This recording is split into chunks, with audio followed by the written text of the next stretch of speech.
அகிலமெங்கும் உள்ள தமிழ் நேயர்கள் அனைவருக்கும் பரம்பரை ஜோதிடர் உங்கள் மனோ பாலாஜியின் அன்பான வணக்கம்.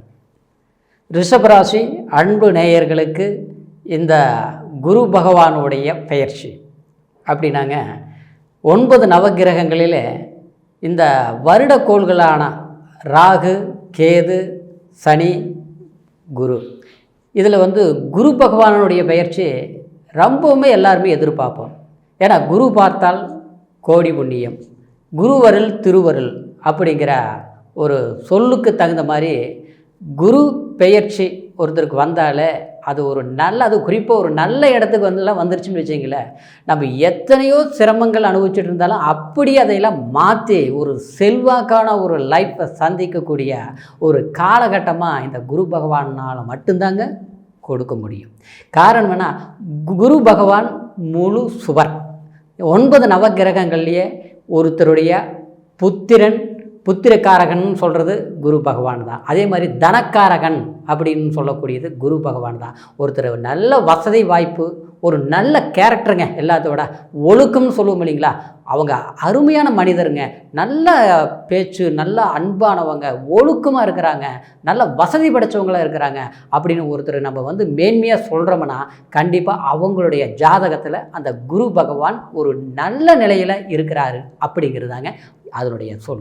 அந்த அளவுக்கு இந்த குரு பகவான் பெயர்ச்சி நம்ம எல்லாருமே எதிர்பார்க்கக்கூடிய ஒரு பெயர்ச்சி தான். இந்த குரு பகவான் பெயர்ச்சி இப்போது இந்த குரோதி வருஷம் தமிழ் சித்திரை மாதம், அதாவது 18ஆம் தேதிங்க, 2024 மே மாதம் 1ஆம் தேதி மேசத்தில் இருக்கக்கூடிய குரு பகவான் ரிஷபத்துக்கு பெயர்ச்சி ஆகுதுங்க. அதாவது உங்களுடைய ராசிக்கு பெயர்ச்சி ஆகுதுங்க, ரிஷப ராசிக்கு. அப்போது இந்த குரு பகவானுடைய பெயர்ச்சி 1 வருட காலங்க.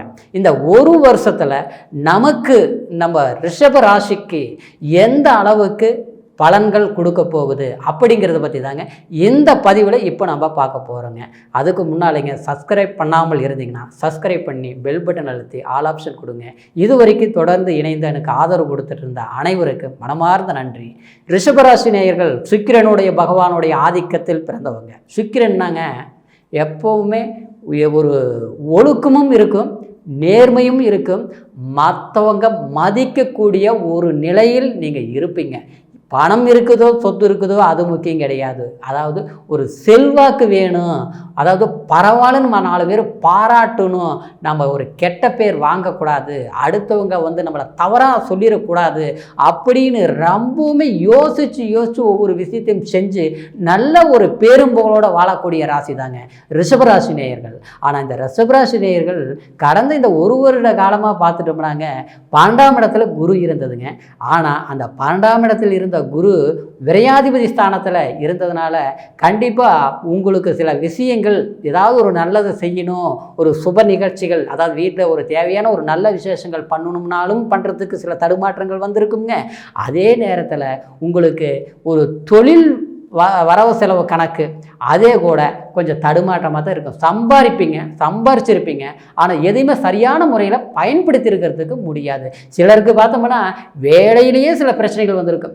வேலையே ஒரு இடத்துல ரொம்ப நல்லா வேலை செஞ்சுட்டு இருங்க, ரொம்ப வருஷமாக வேலை செஞ்சுட்டு இருந்தேங்க, கடைசியில் பார்த்தோம்னா அந்த வேலையில் முதல் இருந்த மாதிரி இப்போ இல்லைங்க. அது குறிப்பாக இந்த 1 வருஷ காலகட்டத்துக்குள்ள வேலையில் பிரச்சனை மேலே பிரச்சனை, வேலையே விட்டுட்டு சில பேர் வெளியே வந்துட்டேன், ரொம்ப நாளாக நல்லா பேரும் புகழோடு இருந்தேன், அந்த இடத்துல வேலை செய்ய முடியாத நிலை ஆயிடுச்சு, இப்போ வெளியில் வந்துட்டேன், வேறு பக்கம் வேலை தேடுறேன், சில பேருக்கு வேலை கிடைக்கல, சில பேருக்கு கிடைச்ச வேலை பிடிக்கல அப்படிங்கிற ஒரு நிலையில் ரிஷபராசி நேயர்கள் தவித்த சிலருக்கு இந்த குரு பகவானுடைய பெயர்ச்சி உங்களுடைய ஜென்மத்துக்கு வரக்கூடிய குரு பகவான் கரெக்டாக 5ஆம் பார்வையாக உங்களுடைய ராசிக்கு 5ஆம் இடத்தை, பூர்வ புண்ணிய ஸ்தானம், புத்திரஸ்தானம்னு சொல்லக்கூடிய 5ஆம் இடத்தை பார்க்குறது அமோகமான ஒரு சிறப்புங்க. உண்மையில் சொல்ல போனோம்னா இந்த காலகட்டம் 5ஆம் பார்வையாக 5ஆம் இடத்தை பார்க்குது. அதே மாதிரி 7ஆம் இடத்தை, கலசரஸ்தானத்தை 7ஆம் பார்வையாக குரு பகவான் பார்க்குது. அதே மாதிரி 9ஆம் இடத்தை, பாக்கியஸ்தானத்தை, அதாவது 9ஆம் பார்வையாக பார்க்குது. எவ்வளோ பெரிய ஒரு அற்புதம் தெரியுங்களா? உங்களுடைய ராசிக்கு உண்மையிலேயே கடந்த காலத்தில் நீங்கள் கஷ்டங்கள் பட்டிருந்தாலும் சரி, எவ்வளோ ஒரு சிரமங்கள் அனுபவிச்சிருந்தாலும் சரி, நம்ம நல்லதே செஞ்சு கெட்ட பேர் வந்துருச்சுங்க, உண்மையை பேசுனேன், பொய் பொய்ன்னு சொல்லிட்டாங்க. 4 பேர்கிட்ட நம்ம வந்து எந்த அளவுக்கு வந்து அடுத்தவங்களுக்குன்னு நம்ம உதவிகள் செஞ்சோமோ எல்லாமே இன்றைக்கி ஒதுக்கி விட்டுட்டாங்க, ஓரம் கட்டுட்டாங்க. ஆனால் இன்றைக்கி தனியாக இருந்து தத்தளிக்கிறேன்னு சொல்லக்கூடிய உங்களுக்கு கண்டிப்பாக நீங்கள் தனிப்பெரும் ஒரு பாக்கியத்தோட வாழக்கூடிய கால நேரம் தான் இந்த குரு பகவானுடைய பயிற்சி, இந்த 1 வருட காலம். அப்படின்னா இந்த நேரத்தில் உங்களுக்கு பூர்வீக சொத்துனால இருக்கக்கூடிய சில பிரச்சனைகள், வம்பு வழக்குகள், ஒரு இடம் சம்மந்தப்பட்ட இடத்துல நம்ம ஒரு இடம் கிரையம் பண்ண முடியல, கிரையம் பண்ண இடத்துல பிரச்சனைகளாக இருக்குது, அதனால் கோர்ட்டு கச்சேரி பஞ்சாயத்து சில சிக்கல்கள் எல்லாமே சந்திச்சுட்டு வந்தோங்க அப்படின்னு சொல்லக்கூடிய பிரச்சனைகளுக்கு எல்லாமே முற்றுப்புள்ளி வைக்கக்கூடிய ஒரு காலகட்டமாக அமையும். அது குறிப்பாக சொல்லப்போனால் ரிஷபராசி நேயர்களுக்கு கண்டிப்பாக கடந்த காலத்தில் பார்த்தோம்னா கணவன் மனைவிக்குள்ளேயே கூட ஒரு ஒற்றுமை இல்லை, சந்தோஷம் இல்லை, 4 பேர் மதிக்கக்கூடிய அளவில் வாழ்ந்தோம். ஆனால் இந்த 1 வருஷ காலகட்டத்துக்குள்ளே சில பிரச்சனைகள் மேலே எந்த பிரச்சனையும் பெரிய பிரச்சனையும் இல்லை, சின்ன பிரச்சனை, குடும்பத்தில் நிம்மதி இழந்துட்டோம்.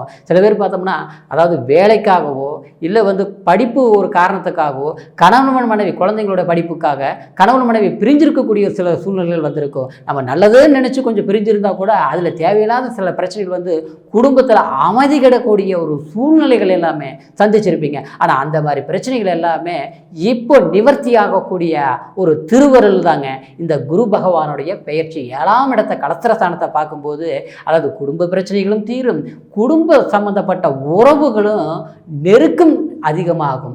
எவ்வளோ ஒரு மன கசப்புகள் இருந்தாலும் அந்த கசப்புகள் எல்லாம் தூக்கி போட்டுட்டு ஒரு ஒற்றுமையாக வாழ வேண்டிய ஒரு மன மகிழ்ச்சிங்கிறது கணவன் மனைவிக்குள்ளே ஏற்படுங்க. சிலருக்கு பார்த்தோம்னா திருமண விஷயத்திலே தடங்களாக இருக்கும்.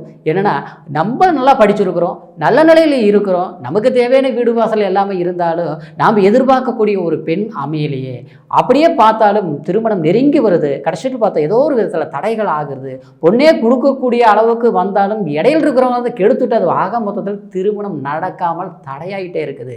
சாதாரணமாக இருக்கிறவங்களுக்கு கூட திருமணம் டக்குன்னு பார்த்தாங்க, முடித்தாங்க, நல்லது நடந்துருச்சு. ஆனால் நம்ம எல்லாம் இருந்தும் நமக்கு எதிர்பார்க்கக்கூடிய அளவுக்கு திருமணம் தடைகளாக இருக்குது அப்படின்னு வருத்தப்படக்கூடியவங்களுக்கு கண்டிப்பாக இந்த குரு பகவான் 7ஆம் பார்வையாக அவங்களுடைய கலஸ்திரஸ்தானத்தை பார்க்கும்போது கண்டிப்பாக திருமணம் சார்ந்த விஷயங்கள் கைகூடி வரும். எதிர்பார்க்கக்கூடிய பெண் ஜாதகமாக இருந்தாலும் சரி, ஆண் ஜாதகமாக இருந்தாலும் சரி, கண்டிப்பாக சிறப்பான மனமாக்கியம் அமைஞ்சு வருங்க. அதே நேரத்தில் அந்த 7ஆம் இடம் பார்க்கும்போது குறிப்பாக சொல்ல போனோம்னா அதாவது ஒரு நண்பர்கள் வட்டாரம் அந்த 7ஆம் இடம் தான். கல்வி சார்ந்த விஷயம் மேல் படிப்புக்கிறதுக்கு அந்த 7ஆம் இடம் தான். அதே நேரத்தில் கூட்டு தொழில், சங்கடங்கள், சலிப்புகள் வந்து ஒற்றுமையாக நல்லா வேலை செஞ்சுட்டு இருந்துங்க. கடைசியில் பார்த்தோம்னா கூட்டாளிகளால் குழப்பங்கள் ஆயிடுச்சு, பிரச்சனைகள் ஆயிடுச்சு, அப்படிங்கிற பிரச்சனைகளுக்கு முடிவு தேடக்கூடிய ஒரு காலமாக ஏற்படும். நட்பு வட்டாரங்கள் ஒன்று சேரக்கூடிய வாய்ப்புகள் வரும். ஒரு கூட்டாளிகிட்ட பணம் கொடுத்துங்க, அந்த பணம் வந்து சேரல, இன்றைக்கி பகையாயிட்டோங்க அப்படிங்கிற ஒரு சிக்கல்கள் எல்லாமே போகக்கூடிய ஒரு காலகட்டமாக இந்த குரு பெயர்ச்சி உங்களுக்கு இந்த 1 வருட காலமும் கண்டிப்பாக உங்களுக்கு உறவு முறையில் அற்புதமாக இருக்குங்க. அதே மாதிரி 9ஆம் பார்வையாக உங்களுடைய பாக்கியஸ்தானத்தை குரு பார்க்குதுங்க. இந்த பாக்கியஸ்தானத்தை பார்க்கும்போதுங்க நிச்சயமாக உங்களுக்கு பழங்காலத்தில் இருந்து ஆரம்ப காலத்தில் இருந்து சில விஷயங்கள், ஒரு கனவுகள், ஒரு கற்பனைகள், ஒரு வீடு கட்டணும், ஒரு இடம் வாங்கணும் அப்படின்னு நினச்சிட்டு இருப்போம். ஆனால் நம்மளுடைய சூழ்நிலை உங்களுக்கு இந்த 1 வருடம் எடுத்துட்டோம்னா ஏதாவது செய்யலாம்னு நினைப்பீங்க, கண்டிப்பாக நெருங்கி வர மாதிரி இருக்கும், பண்ண முடியாது. பணம் இருக்கும்போது ஒரு வேலை வெட்டி செஞ்சு முடிக்க முடியாது, செய்யணும்னு நினைப்பீங்க, ஆனால் அந்த காலதாமதத்திலே தடங்கள் ஆகிட்டு இருக்கும். அந்த மாதிரி பிரச்சனைகள் முடிஞ்சு இந்த பாக்கியஸ்தானத்தை குரு பார்க்கறதுனால நம்மளுடைய லட்சியம் என்னவோ, எண்ணங்கள் என்னவோ, சிந்தனைக்கு தகுந்த மாதிரி உங்களால் செயல்படுத்த முடியும். ஆரம்பத்தில் நினச்சோம், அதாவது ஏற்பாடு பண்ணணும், முயற்சிகள் எடுத்தோம், ஆனால் முடியாமல் போச்சு. ஆனால் இப்போ அப்படி கிடையாதுங்க. நீங்கள் நினச்சிங்கன்னா கண்டிப்பாக செஞ்சு முடிப்பீங்க. செஞ்சு முடித்தாலும் அருமையாக இருக்குது. ஆரம்பித்தோம், நல்லபடியாக முடிச்சிட்டோம் அப்படிங்கிறது, அது வீட்டு வேலையாக இருந்தாலும் சரி, இல்லை இடம் வாங்குகிற விஷயமாக இருந்தாலும் சரி, இல்லை தொழில் சம்மந்தப்பட்ட விதத்தில் ஒரு முதலீடு போட்டு தொழில் ஆரம்பிக்கிற விஷயமா இருந்தாலும் சரி, ஏற்கனவே இருந்த தொழில் ரொம்ப டல்லாகி போச்சு, ஒன்றுமே சரியில்லாமல் இருக்குது, எப்படி தான் வந்து தொழில் நடத்துறதுன்னு தெரியாமல் இருக்குது அப்படிங்கிறவங்களுக்கு கண்டிப்பாக கண்டிப்பாக தொழில் சார்ந்த விஷயங்கள் மேன்மை கொடுக்கும். குறிப்பாக சொல்ல போனோம்னா வேலைக்கு போகிறவங்களா இருந்தீங்கன்னா ஒரு வேலையே கூட கண்டிப்பாக ஒரு இடத்துல இந்த குரு 12ஆம் இடத்துல கடந்த காலத்தில் இருந்ததுனால ஒரு இடத்துல நிரந்தரமான வேலை கிடைச்சிருக்காது, சிறப்பான ஒரு அமைப்பு இருந்திருக்காது.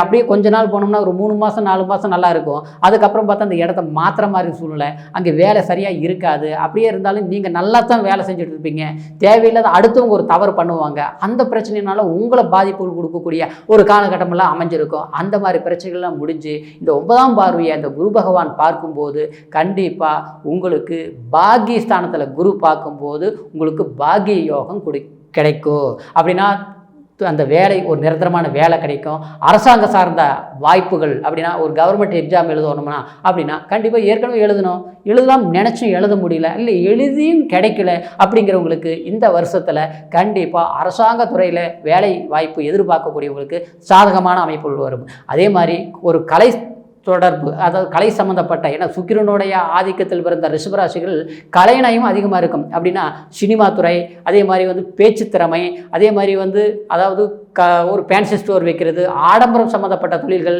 வண்டி வாகனம், டிராவல் சம்மந்தப்பட்ட ஏஜென்சி நடத்தக்கூடியவங்க, அந்த மாதிரி சம்மந்தப்பட்டவங்களுக்கு எல்லாமே தொழில் ஸ்தானத்தில் கண்டிப்பாக மேன்மையாக அடையக்கூடிய ஒரு காலகட்டமாக அமையுங்க. அதே மாதிரி தூர பிரயாணங்கள் போகக்கூடியவங்களுக்கு, ஒரு வெளிநாடு பயணங்கள் மேற்கொள்ளக்கூடியவங்களுக்கு கண்டிப்பாக ஒரு சாதகமான ஒரு வாய்ப்புகள் ஏற்படும். அரசு துறையில் வேலை செய்கிறவங்களுக்கு ஒரு டிரான்ஸ்ஃபர் எதிர்பார்த்துட்டு இருக்கிறோம், கிடைக்கவே இல்லை, வேலையில் ரொம்ப நெருக்கடிகளாக இருக்குது, தொந்தரவுகளாக இருக்குது அப்படிங்கிறவங்களுக்கு கண்டிப்பாக பதவி உயர்வு, ஒரு இடம் மாற்றங்கள், அதே மாதிரி ஒரு வேலையின் ஒரு சுமைகள் குறையும். இது எல்லாமே ஒரு நல்ல விஷயங்கள் நடக்கக்கூடிய ஒரு காலகட்டமாக இருக்கும். எல்லாத்தோட புத்திர பாக்கியம், கல்யாணமாகி ரொம்ப நாள் ஆகி போச்சுங்க, குழந்தை பாக்கியமே இல்லைங்க, எத்தனையோ மருத்துவம் பார்த்தோம், எத்தனையோ கோயிலுக்கு போனோம், எல்லா பரிவர்த்தனையும் பண்ணணும், இறைவன் நமக்கு அந்த பாக்கியத்தை கொடுக்காமலே இருக்கிறாரு அப்படின்னு நினச்சி வேதனைப்படுறவங்களுக்கு இந்த குரு பகவான் 5ஆம் இடத்தை பார்க்கும்போது கண்டிப்பாக உங்களுக்கு புத்திர பாக்கியம் கிடைக்கும். ஏன்னா உங்களுடைய ராசிக்கு 5ஆம் இடத்துலேயே கேது பகவான் ஏற்கனவே உட்கார்ந்துருக்கிறார். அப்படின்னா அந்த கேது 5ஆம் இடத்துல இருக்கிறதுனால பூர்வீக சொத்து மட்டும் இல்லைங்க, புத்திர பாக்கியத்துக்கே குறையா இருக்குங்க. அந்த எண்ணங்கள் எது நினைச்சாலும் அதில் ஒரு கஷ்டங்கள் அதிகமாக இருக்கும், நல்லது நினைக்கிற மாதிரியே இருக்கும், கடைசியில் பார்த்தா ஏதோ ஒரு சிக்கல்கள் உருவாகிட்டு இருந்திருக்கும். ஆனால் அந்த கேதுவை 5ஆம் இடத்தை குரு பகவான் பார்க்கும்போது அந்த இடம் புனிதமாக்கும். அப்போது புத்திர பாக்கியங்கள் கிடைக்கும், பூர்வீக சொத்துல சில பிரச்சனைகள் இருக்கிறது விலகும். அதே மாதிரி அண்ணன் தம்பி, அதாவது கூட பிறந்தவங்களால் ஏற்பட்ட ஒரு மனக்கசப்புகள், மனச்சங்கடங்கள் அது குறைஞ்சி ஒரு நல்ல பரஸ்பரம்ங்கிறது ஏற்படும். அதே மாதிரி குழந்தைங்களுக்கு கல்வி, இளம் பெண்கள், இளம் குழந்தைகள், அதாவது படிச்சுட்டு இருக்கக்கூடியவங்களுக்கு கல்வியில் அந்த மந்தநிலை கொடுத்துருக்கும், அதெல்லாம் மாறும். இந்த வருஷம் அற்புதமான மார்க் எடுப்பீங்க, நினச்ச மாதிரி படிப்பு ஒரு அற்புதமான மார்க் எடுத்தும், நல்ல காலேஜ் சேர்த்தும், இல்லையோ உயர்கல்வி படித்தோம், இல்லை படிக்க முடிக்கக்கூடியவங்களுக்கு கண்டிப்பாக நல்ல மார்க்கோடு நான் வெளியே வந்தேன், அற்புதமாக வேலை கிடைச்சது அப்படிங்கிற ஒரு திருப்தி கண்டிப்பாக ரிஷபராசி நேயர்களுக்கு அடையக்கூடிய ஒரு காலகட்டமாக இந்த வருடம், இந்த 2024-25 குரு பகவானுடைய பயிற்சி, அதாவது மே மாதம் 1ஆம் தேதியிலிருந்து 2025 மே மாதம் 14ஆம் தேதி வரைக்கும் உங்களுக்கு ஒரு அற்புதமான யோகமாக இருக்கிறதுனால சரியான முறையில் பயன்படுத்தினீங்கன்னா கண்டிப்பாக நீங்கள் நினைச்ச வாழ்க்கை உங்களால் வாழ முடியும் அப்படிங்கிறது உறுதியான ஒரு காலகட்டங்க. அதே சமயம் இப்போ நான் சொன்னது எல்லாமே கோச்சார பலன். ரிஷபராசி நேயர்களுக்கு கோச்சார பலன் அது சந்திரனை வச்சு நம்ம சொல்கிறோம். இருந்தாலும் உங்களுடைய பிறப்பு ஜனன ஜாதகத்தில் லக்னம் என்ன, அதே மாதிரி இந்த குரு பகவானுடைய நிலை என்ன, ஜென்ம ஜாதகத்தில் இப்போ என்ன தசா புத்தி நடக்குது அப்படிங்கிறது ரெண்டையும் கரெக்டாக அதை ஆலோசனை பண்ணி உங்களுடைய பிறப்பு ஜாதகத்தை ஒரு முறை பார்த்துக்கிட்டு முயற்சிகள் பண்ணுங்க. கண்டிப்பாக மேன்மையான யோகம் ரிஷபராசி நேயர்களுக்கு கண்டிப்பாக கிடைக்க போகுது அப்படிங்கிறது உறுதிங்க. அதே சமயம் நீங்கள் ஜாதகத்தை எங்கிட்டே பார்க்கணும்னு நினச்சிங்கன்னா கீழே இருக்கிற நம்பருக்கு ஃபோன் செய்து உங்களுடைய பிறந்த தேதி, பிறந்த நேரம், பிறந்த ஊர் 3ஐயும் தெரியப்படுத்தி முழுமையான பலன்களை பொறுமையான நேரத்தில் கேட்டு தெரிஞ்சு அதுக்கு உண்டான சில வாய்ப்புகளை சரியான முறையில் பயன்படுத்துங்க. கண்டிப்பாக இந்த குரு பகவானுடைய பயிற்சி உங்களுடைய எதிர்காலத்துக்கு தேவையான சிறப்பு யோகங்கள் கொடுத்தே தீரும் அப்படிங்கிறது ஒரு உறுதியோட மீண்டும் அடுத்த பதிவில் உங்களை சந்திக்கிற வரைக்கும் நன்றி, வணக்கம்ங்க.